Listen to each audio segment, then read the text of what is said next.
கட்சியும் சின்னமும் யாருக்கு என்ற போட்டியில்தான் அதிமுகவின் இரு அணிகளும் தேர்தல் களத்தில் நிற்கிறதே தவிர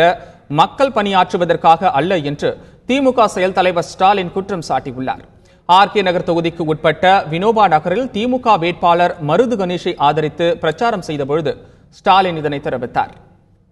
ஆளுங்கட்சியாக இருக்கக்கூடிய அதிமுகவை பொறுத்தவரையில பிரிந்திருக்கக்கூடிய உடைந்து போயிருக்கக்கூடிய அந்த அணிகளை பொறுத்தவரையில இந்த தேர்தலை அவங்க எப்படி பயன்படுத்துறாங்கன்னா, கட்சி யாருக்கு இருக்கணும், அந்த சின்னம் யாருக்கு இருக்கணும், ஏற்கனவே ஆட்சியில் அடிச்சு வச்சிருக்கக்கூடிய கொள்ள அந்த ஊழல்கள், அதன் மூலமாக சம்பாதித்து வைத்திருக்கக்கூடிய கோடிக்கணக்கான பணங்கள்,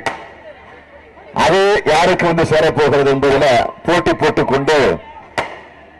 இந்த களத்திலே நடக்கிறார்கள் தவிர உள்ளபடியே இந்த தொகுதியில வெற்றி பெறணும், சட்டமன்ற உறுப்பினராக தேர்ந்தெடுக்கணும், மக்களுக்கு பணியாற்றிட வேண்டும் என்ற எண்ணம் கொஞ்சம் கூட அவர்களுக்கு கிடையாது.